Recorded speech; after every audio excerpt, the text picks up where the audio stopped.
ഒരുപാട് ആളുകൾക്കുള്ള ഒരു വലിയ പ്രശ്നമാണ് മുടികൊഴിച്ചിൽ. ഞാൻ പേഴ്സണലി ഉപയോഗിച്ച് റിസൾട്ട് കിട്ടിയ ഒരു ഹോം മെയ്ഡ് വെളിച്ചെണ്ണയാണ് ഇന്നത്തെ വീഡിയോയിൽ ഞാൻ കാണിക്കുന്നത്. മുടികൊഴിച്ചിൽ കുറയാനും മുടി കട്ടിയായി വളരാനും ഈ വെളിച്ചെണ്ണ മതി. ഇത് ഒരാഴ്ച ഉപയോഗിച്ചാൽ നിങ്ങൾക്ക് ആ മാറ്റം കാണാൻ സാധിക്കും. ഇത് തയ്യാറാക്കാൻ വേണ്ട സാധനങ്ങൾ എന്തൊക്കെയാണെന്ന് നമുക്കൊന്ന് നോക്കിയാലോ. ഇതിനു വേണ്ടി ഞാൻ എടുത്തിരിക്കുന്നത് കുറച്ച് കരിഞ്ജീരകമാണ്. ഏകദേശം ഒരു 2.5 സ്പൂണ് കരിഞ്ജീരകം എടുത്തിട്ടുണ്ട്. പിന്നെ ഉലുവയും ഒരു 3 സ്പൂണോളം എടുത്തിട്ടുണ്ട്. പിന്നെ വേണ്ടത് എള്ളാണ്. എള്ള് ഒരു 2.5 സ്പൂണോളം എടുത്തിട്ടുണ്ട്. പിന്നെ നമുക്ക് വേണ്ടത് ചെറിയുള്ളിയാണ്. ചെറിയുള്ളി തോലൊക്കെ കളഞ്ഞിട്ട് നന്നായിട്ട് കഴുകിയെടുത്തതാണ്, ഒരു 8 എണ്ണം പോലെ ഉണ്ട്. പിന്നെ നമുക്ക് വേണ്ടത് നെല്ലിക്കയാണ്. നെല്ലിക്ക ഒരു 3 എണ്ണം നന്നായിട്ട് കഴുകി ചെറിയ കഷ്ണങ്ങളായിട്ട് എടുത്തിട്ടുണ്ട്. പിന്നെ നമുക്ക് വേണ്ടത് തുളസിയാണ്. തുളസിയും ഞാൻ ഈ ഒരു കാണുന്ന ബൗൾ നിറച്ചും എടുത്തിട്ടുണ്ട് കേട്ടോ. തുളസി നിങ്ങളുടെ ആവശ്യത്തിനനുസരിച്ച് നിങ്ങൾക്ക് എടുക്കാവുന്നതാണ്. ഞാനിപ്പം കുറച്ച് കൂടുതലായിട്ട് എടുത്തിട്ടുണ്ട്. ഇനി പറ്റാത്ത ആളുകളാണെങ്കിൽ നിങ്ങൾക്ക് സ്കിപ്പ് ചെയ്യാം. പിന്നെ ഞാൻ എടുത്തേക്കുന്നത് പനിക്കൂർക്കയാണ്. ഇതിൻ്റെ ഇല ഒരു 5-6 എണ്ണം പോലെ അതും എടുത്തിട്ടുണ്ട്. പിന്നെ നമുക്ക് ആവശ്യമായിട്ടുള്ളത് കറിവേപ്പിലയാണ്. കറിവേപ്പിലയും ഞാൻ ആ ഒരു ബൗൾ നിറച്ചും എടുത്തിട്ടുണ്ട്. അഴുക്കോ കാര്യങ്ങളൊക്കെ ഉണ്ടെങ്കിൽ നിങ്ങൾ ക്ലീൻ ചെയ്യുക. അപ്പം ഇത്രയും സാധനങ്ങളാണ്: ചെറിയുള്ളി, തുളസി, നെല്ലിക്ക, കരിഞ്ജീരകം, കറിവേപ്പില, ഉലുവ, പനിക്കൂർക്ക, എള്ള്. ഇത്രയും കാര്യങ്ങളാണ് നമുക്ക് എണ്ണ കാച്ചാനായിട്ട് ആവശ്യമുള്ളത്. ഇതിലേക്ക് ഒരു കാര്യം കൂടി നമുക്ക് ആവശ്യമുണ്ട് കേട്ടോ: ചെമ്പരത്തിപ്പൂവ്. ഞാനിപ്പം എനിക്ക് കിട്ടിയ മുഴുവൻ ചെമ്പരത്തിപ്പൂവും ഇവിടെ എടുത്തിട്ടുണ്ട്. നമ്മൾ എടുത്തേക്കുന്നത് ഒരു 500 വെളിച്ചെണ്ണയാണ്. ഇനി ഒരു മിക്സീൻ്റെ ജാർ എടുത്തിട്ട് നമുക്ക് ഈ ഉലുവയും എള്ളും അതുപോലെ കരിഞ്ജീരകവും കൂടി ജസ്റ്റ് ഒന്ന് ക്രഷ് ചെയ്തെടുക്കാം. തുടക്കത്തിൽ നിങ്ങൾ മൊത്തത്തിൽ ഒരു മിക്സീൻ്റെ ജാറിലേക്ക് ഇട്ട് കൊടുക്കരുത് കേട്ടോ. അങ്ങനെയാകുമ്പം ഉലുവയും എള്ളൊന്നും അരഞ്ഞ് കിട്ടില്ല. അപ്പം ആദ്യം നിങ്ങൾ ഉലുവയും എള്ളും കരിഞ്ജീരകവും നന്നായിട്ടൊന്ന് ക്രഷ് ചെയ്യുക. ഞാൻ അത് 3ഉം കൂടി നന്നായിട്ട് മിക്സിയിലിട്ടിട്ട് ജസ്റ്റ് ഒന്ന് ക്രഷ് ചെയ്ത് കൊണ്ടുവന്നിട്ടുണ്ട്. നിങ്ങൾ പ്രത്യേകം ശ്രദ്ധിക്കേണ്ട കാര്യം, ഒരുപാട് അരഞ്ഞു പോവരുതേ. ഒരുപാട് അരഞ്ഞിട്ട് ആ ഒരു പൊടി രൂപത്തിലല്ല നമുക്ക് വേണ്ടത്. ഈ കാണുന്ന രീതിയിൽ ജസ്റ്റ് ഒന്ന് ക്രഷ് ചെയ്താൽ മാത്രം മതി. ഇനി ഈ ഒരു മിക്സിലേക്ക് നമുക്ക് ബാക്കി സാധനങ്ങളും കൂടി ഇട്ടിട്ട് ഒന്ന് ക്രഷ് ചെയ്തെടുക്കാം. നിങ്ങൾ ഈ സാധനങ്ങളൊന്നും പ്രത്യേകമായിട്ട് ക്രഷ് ചെയ്തെടുക്കേണ്ട യാതൊരു ആവശ്യമില്ല. എല്ലാം കൂടി ഒരുമിച്ചിട്ട് കൊടുത്താൽ മതി. പിന്നെ നമ്മൾ പ്രത്യേകം ശ്രദ്ധിക്കേണ്ട കാര്യം, നിങ്ങൾ ഒരുപാട് അരച്ചിട്ട് പേസ്റ്റ് രൂപത്തിൽ ആക്കിയെടുക്കാതിരിക്കുക. നമുക്ക് എല്ലാം കൂടി ജസ്റ്റ് ഒന്ന് മിക്സായി കിട്ടുകയാണ് വേണ്ടത്. ഏകദേശം ഒരു ചമ്മന്തി പരുവം ഇതാ ഞാൻ നന്നായിട്ട് ക്രഷ് ചെയ്തെടുത്തിട്ടുണ്ട്. ഈ ഒരു പരുവത്തിലാണ് നമുക്ക് കിട്ടേണ്ടത്. ഒരുപാട് അങ്ങ് അരഞ്ഞു പോവരുത്. ഇതിൽ ഞാൻ കറ്റാർവാഴ ചേർത്തിട്ടില്ലേ. കറ്റാർവാഴ ചേർക്കുന്നത് വളരെ നല്ലതാണ്. എനിക്ക് കറ്റാർവാഴ പറ്റില്ല. എനിക്ക് കറ്റാർവാഴ അലർജി ഉള്ളത് കൊണ്ട് ഞാൻ കറ്റാർവാഴ ഉപയോഗിക്കാറില്ല.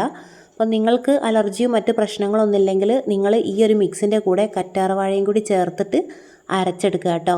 അല്ലെങ്കിൽ എണ്ണ കാച്ചുന്ന സമയത്ത് അതിലേക്ക് ചെറിയ ചെറിയ കഷ്ണങ്ങളായിട്ട് ഇട്ട് കൊടുത്താലും മതി.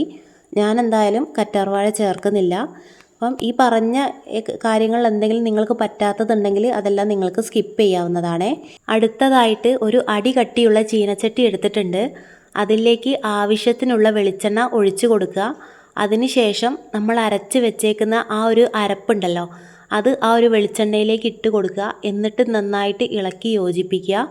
പിന്നെ നിങ്ങൾ ശ്രദ്ധിക്കേണ്ട ഒരു കാര്യം, നിങ്ങളുടെ വെളിച്ചെണ്ണ എത്രയാണോ എടുക്കുന്നത് അതിനനുസരിച്ച് വേണം നിങ്ങൾ അരപ്പെടുക്കാനായിട്ട്. ഞാനിവിടെ ഒരു 500 വെളിച്ചെണ്ണയാണ് എടുത്തത്. 500 വെളിച്ചെണ്ണയിലേക്കുള്ള അളവാണ് ഞാനിപ്പോൾ നിങ്ങൾക്ക് പറഞ്ഞു തന്നത്. ഇനി ഇതിലും കുറവാണ് നിങ്ങൾ വെളിച്ചെണ്ണ കാച്ചുന്നതെങ്കിൽ നിങ്ങൾ ഈ അരപ്പിൻ്റെ അളവിലും മാറ്റം വരുത്തുക. പിന്നെ ചെമ്പരത്തിപ്പൂവ്, അതിനൊന്നും അങ്ങനെ പ്രത്യേകിച്ച് അളവില്ല കേട്ടോ. അത് നമ്മുടെ കയ്യിൽ എത്രയാണോ ഉള്ളത് അത്രയും നമുക്ക് ഇട്ട് കൊടുക്കാവുന്നതാണ്. വെളിച്ചെണ്ണ നന്നായിട്ട് മിക്സ് ചെയ്ത് എടുത്തിട്ടുണ്ട്. ഇനി ഇതൊന്ന് കാച്ചിയെടുക്കണം. ഞാൻ ഗ്യാസിൻ്റെ മുകളിൽ നിന്നാണ് വെളിച്ചെണ്ണ കാച്ചുന്നത്. ഇനി നിങ്ങൾ വിറകടുപ്പിൽ നിന്നാണെങ്കിലും പ്രശ്നമൊന്നുമില്ല. പക്ഷേ തീ ഒന്ന് ശ്രദ്ധിക്കുക കേട്ടോ. ഒരുപാട് തീ കൂട്ടിയിടരുത്. ചെറിയ തീയിൽ വേണം നിങ്ങൾ ഈ ഒരു വെളിച്ചെണ്ണ കാച്ചിയെടുക്കാനായിട്ട്.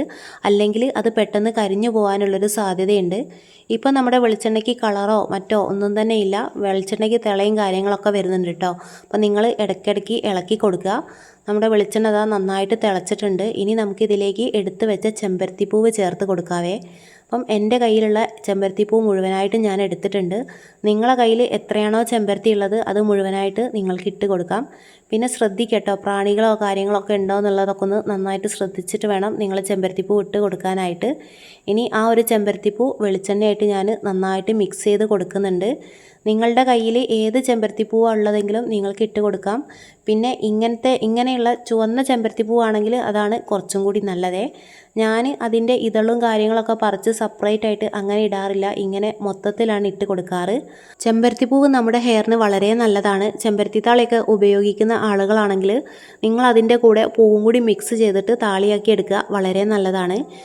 അപ്പം നമ്മുടെ വെളിച്ചെണ്ണയൊക്കെ ഇവിടെ അതാ നന്നായിട്ട് തിള വന്നിട്ടുണ്ട്. ഞാനിതിലേക്ക് ഒരു സാധനം കൂടി ചേർത്ത് കൊടുക്കുന്നുണ്ട്, കുരുമുളക്. ഞാൻ എപ്പം വെളിച്ചെണ്ണ കാച്ചുന്ന സമയത്തും ഒരു 5-6 മണി കുരുമുളകും കൂടി അതിൻ്റെ കൂടെ ചേർത്ത് കൊടുക്കാറുണ്ട്. അപ്പം നിങ്ങൾക്ക് വേണമെങ്കിൽ ചേർക്കാം, വേണ്ടെങ്കിൽ സ്കിപ്പ് ചെയ്യാവുന്നതാണ്. പിന്നെ അതാ വെളിച്ചെണ്ണയൊക്കെ ഏകദേശം റെഡിയായി വന്നിട്ടുണ്ട്. വെളിച്ചെണ്ണേൻ്റെ കളറും കാര്യങ്ങളൊക്കെ മാറിയിട്ടുണ്ട്. ശ്രദ്ധിക്കേണ്ട കാര്യം നന്നായിട്ട് ഇളക്കി കൊടുക്കുക. വെളിച്ചെണ്ണ അടുപ്പത്ത് വെച്ചിട്ട് നിങ്ങൾ വേറെ ഒരു പണിക്ക് പോവരുത്.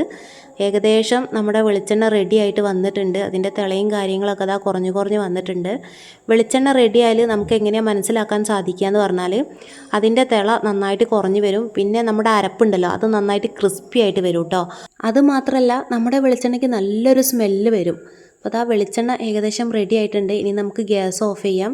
ഞാനിപ്പോൾ വെളിച്ചെണ്ണ പുറത്തേക്ക് എടുത്ത് വെച്ചിട്ടുണ്ട്. നമുക്ക് ചൂടോടെ തന്നെ ഇത് അരിച്ചെടുക്കാം. കുറച്ചും കൂടി കഴിഞ്ഞാൽ ചൂട് തണിഞ്ഞാൽ നമുക്ക് അരിച്ചെടുക്കാനൊക്കെ കുറച്ച് ബുദ്ധിമുട്ടായിരിക്കും. അപ്പോൾ ചൂടോടെ തന്നെ ഒരു അരിപ്പയിലൂടെ അരിച്ചെടുക്കുക. പിന്നെ ബാക്കി ചണ്ടി നമുക്ക് ഒരു കോട്ടൺ തുണിയിൽ എടുത്തിട്ട് പിഴിഞ്ഞ് അങ്ങനെ എടുക്കാവുന്നതാണ്. ഞാനിത് അരിച്ചൊക്കെ എടുത്തിട്ടുണ്ട്. നമുക്ക് ഈ ഒരു ബൗൾ നിറച്ചും എണ്ണ കിട്ടിയിട്ടുണ്ട്. കണ്ടോ, നല്ലൊരു ഗോൾഡൻ കളറിൽ നമുക്ക് ഈ ഒരു എണ്ണ കിട്ടിയിട്ടുണ്ട്.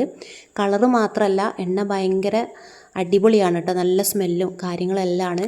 ഈ ഒരു വെളിച്ചെണ്ണ നിങ്ങൾ ഒരാഴ്ച ഉപയോഗിച്ചാൽ നിങ്ങൾക്ക് ആ ഒരു വ്യത്യാസം മനസ്സിലാക്കാൻ സാധിക്കും. ഞാനൊരു 4 വർഷത്തിൻ്റെ മുകളിലായിട്ട് ഈ ഒരു വെളിച്ചെണ്ണ തന്നെയാണ് ഉപയോഗിക്കാറ്.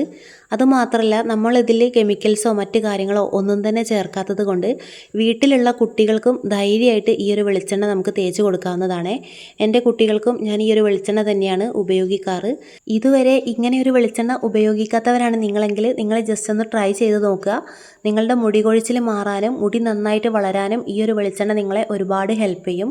അപ്പം ഇന്നത്തെ വീഡിയോ ഇത്രയേ ഉള്ളൂ. വീഡിയോ എല്ലാവർക്കും ഇഷ്ടപ്പെട്ടെങ്കിൽ തീർച്ചയായിട്ടും നിങ്ങൾ ലൈക്ക് ചെയ്യുക. അതുപോലെ നിങ്ങളുടെ അഭിപ്രായങ്ങളൊക്കെ ഒന്ന് കമൻറ്റിൽ പറയുക. ഇതുപോലെയുള്ള ടിപ്സിനായിട്ട് ചാനൽ സബ്സ്ക്രൈബ് ചെയ്യാൻ മറക്കരുതേ.